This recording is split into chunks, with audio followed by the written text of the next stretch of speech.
തിയേറ്ററുകളിൽ തകർപ്പൻ വിജയം നേടിയതിനു ശേഷം ദുരന്തർ ദി റിവഞ്ച് ഒടുവിൽ OTT പ്ലാറ്റ്ഫോമുകളിലേക്ക് എത്തുകയാണ്. എന്നാൽ വിദേശത്തുള്ള പ്രേക്ഷകർക്ക് ഒരു പ്രത്യേക സർപ്രൈസ് കാത്തിരിപ്പുണ്ട്. ഈ ആക്ഷൻ ത്രില്ലറിന്റെ റോ ആൻഡ് ഉണ്ടേഗ എന്ന ദൈർഘ്യം കൂടിയ പതിപ്പ് മെയ് 14 മുതൽ അന്താരാഷ്ട്ര തലത്തിൽ നെറ്റ്ഫ്ലിക്സിൽ സ്ട്രീമിംഗ് ആരംഭിക്കുമെന്ന് അധികൃതർ അറിയിച്ചു. ഇത് സിനിമയുടെ ആരാധകർക്കിടയിൽ വലിയ ആവേശം ഉണ്ടാക്കിയിട്ടുണ്ട്. വിദേശത്തെ നെറ്റ്ഫ്ലിക്സ് ലിസ്റ്റിംഗിൽ സിനിമയുടെ പേരിനൊപ്പം റോ ആൻഡ് ഉണ്ടേഗ എന്ന് ചേർത്തിരിക്കുന്നത് ശ്രദ്ധേയമാണ്. തിയേറ്ററിൽ കണ്ടതിനേക്കാൾ കൂടുതൽ രംഗങ്ങൾ ഉൾപ്പെടുത്തിയ വ്യത്യസ്തമായ ഒരു അനുഭവമായിരിക്കും ഇതെന്നാണ് സൂചന. തിയേറ്റർ പതിപ്പിന് 3 മണിക്കൂർ 49 മിനിറ്റായിരുന്നു ദൈർഘ്യമെങ്കിൽ OTT പതിപ്പ് 3 മണിക്കൂർ 52 മിനിറ്റുണ്ട്. അതായത് ഏകദേശം 3 മിനിറ്റോളം അധിക ദൃശ്യങ്ങൾ ഇതിലുണ്ടാകും.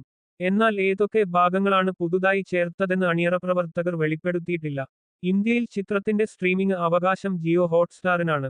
എന്നാൽ ഇന്ത്യൻ പ്രേക്ഷകർക്ക് ഈ പ്രത്യേക പതിപ്പ് കാണാൻ സാധിക്കുമോ എന്ന കാര്യത്തിൽ ഇതുവരെ വ്യക്തത വന്നിട്ടില്ല.